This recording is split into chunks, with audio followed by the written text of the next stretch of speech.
epic 2D side-scrolling platformer known as Adventures of Pip, coming from the relatively new studio Tic Toc Games, had its start on the sometimes good, sometimes bad crowdfunding site Kickstarter. With a modest goal of $40,000, enough fans rallied up to support the project to blow past that mark with an extra 25,000 buckaroos. Months have passed since the Kickstarter ended in 2014, and here we are now in the middle of 2015 with Adventures of Pip ready to share its pixels with all Wii U owners. The story of Adventures of Pip follows a very familiar video game trope, that being the damsel in distress. It's like Mario, but instead of Bowser, you have Queen Derezia, instead of Peach, you have Princess Adeline, and instead of the plumpy plumber, you have Mr. Pixel himself. Pip. Don't go in expecting some extravagant plot with twists and turns around every corner, and heartbreaking scenes to get those tears flowing like a river. It's pretty lighthearted, as it really just wants to focus in on the gameplay, which is a-okay in my book when it comes to a platformer. That's not to say that the writing is bad, because Tic Toc Games actually did a really swell job here, with some witty and clever lines that poke fun at pixels and resolutions. There's at least one jab in every conversation, and they don't overstay their welcome. It was really neat seeing all the different puns they could come up with, so you will find the dialogue to be endearing, unless you're a resist. See what I mean? Right off the bat, what makes Adventures of Pip innovative compared to most other 2D platformers out there, and there are a ton of them,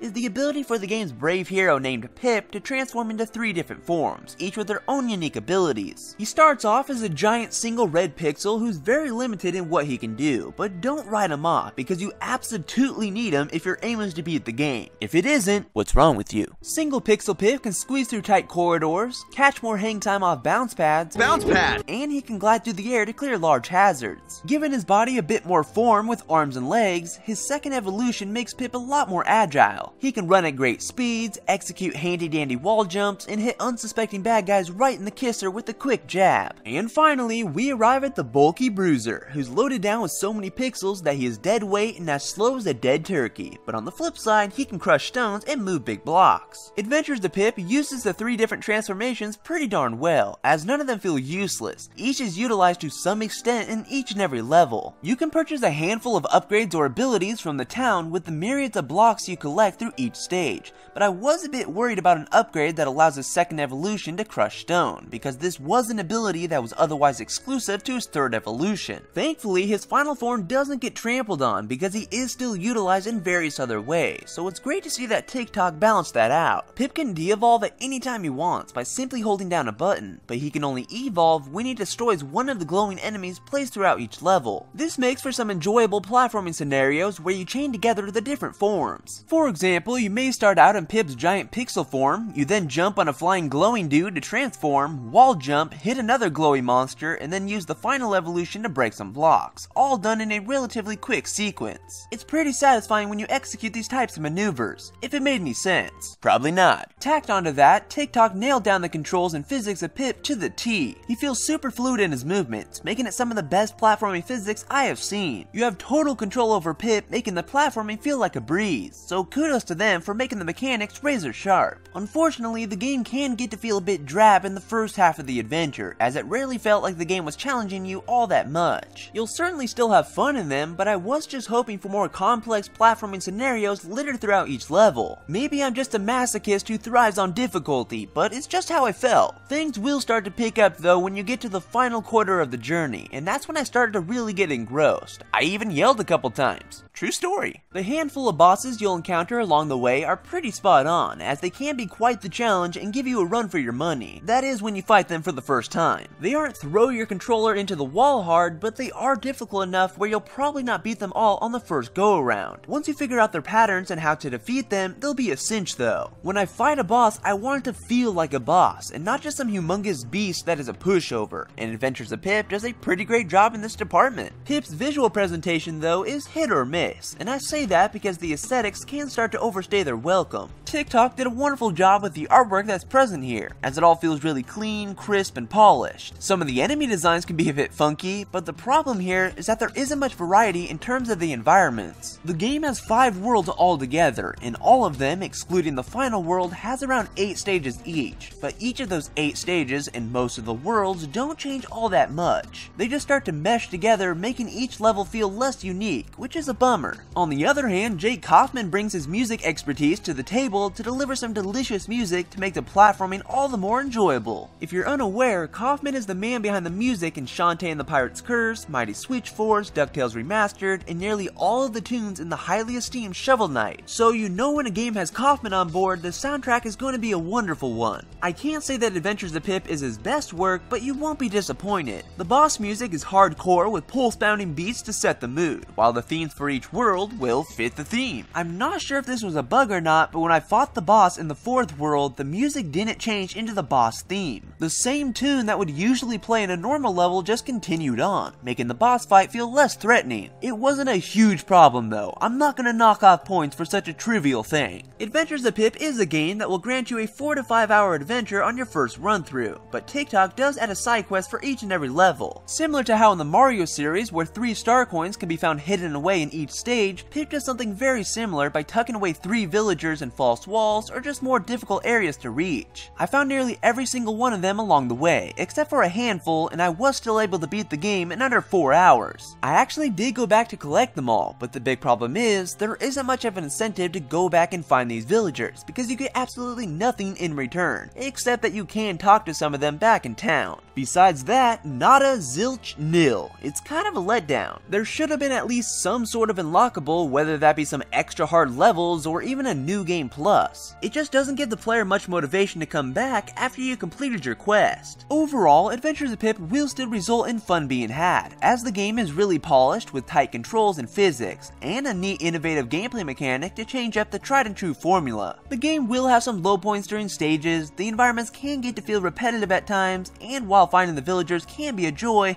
the lack of getting anything in return is very lackluster. So in all, I think Adventures of Pip is a good game, and that will bring us to the end of this review. And if you like what you saw, please give this video a thumbs up and add your favorites and all that good stuff, and you can stay tuned for more videos in the future. But I will talk to you all in the next video guys, bye!